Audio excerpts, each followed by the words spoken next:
Hey guys, for today gagawa tayo ng suman. So prepare muna natin yung dahon na gagamitin natin. Syempre. Then after that, pagsamasamahin na natin yung mga ingredients, gata.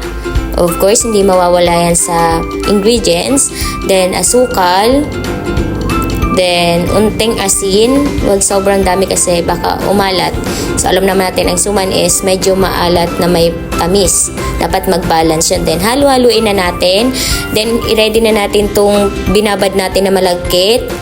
Ayan. So, kumukulo na. Ilagay na natin yung malagkit. Guys, nilagyan ko nga pala ng black para medyo may kakaiba naman. So, yung suman natin is black.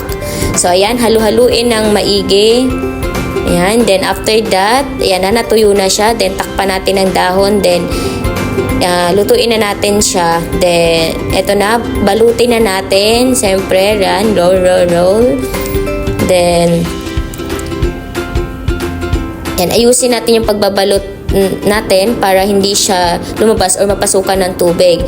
Then, yan, itali natin ng maigi.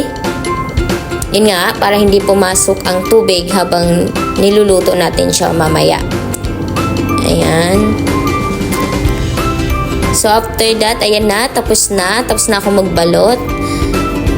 Sunod dyan, syempre, isasalang na natin yan. Ayan, takpan natin ulit ng dahon. Then, ayan, isasalang natin. Syempre, nagpatulong ako sa mama ko, ang bigat eh. Then, yan, lagyan na natin ng tubig. Kasi lulutuin na natin siya for 30 minutes. So, ayun na, isalang na natin. Huwag sobrang lakas ng apoy. Ayan na, tara! Luto na ang suman. Enjoy!